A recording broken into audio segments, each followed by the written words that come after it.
Полицијата и обвинителството со штури соопштенија во лов на македонските анонимуси, кои со месеци на социјалните мрежи објавуваат нелегално прислушувани разговори.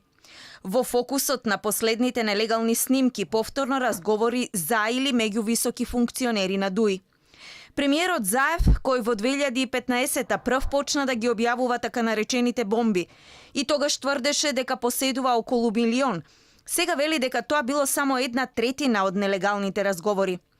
За нелегалните разговори објавени сега не знае детали. Бил презафатен, па не слушал што разговарале неговите коалициони партнери.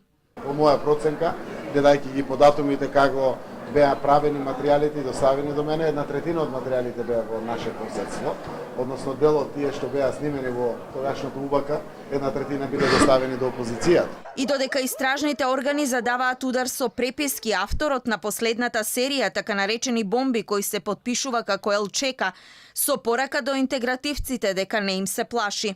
Глупоста на дуистите нема крај. Ме откриле, но на мојот профил се сите мои приватни фотографии. И ова го нарекувате криминал, нели? А убиствата на војниците на ОНЕ и на албанците не се криминал? Ќе поднесете кривична тужба? Не ве шишам. Господ да ги благослови Албанија и Америка.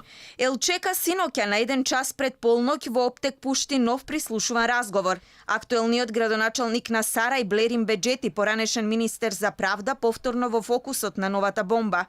Во објавената аудиоснимка разговара со екс-министерката за внатрешни работи Гордана Јанкуловска во врска со некоја екстрадиција од Косово, па бара од тогашната министерка во јавноста да се прецизира дека лицето што треба да се екстрадира не било поврзано со случајот Монструм. Ова е 7-ма бомба на профилот потпишан како Елчека, каде во изминативе 24 часа се објавуваат разговори за функционери на ДУИ.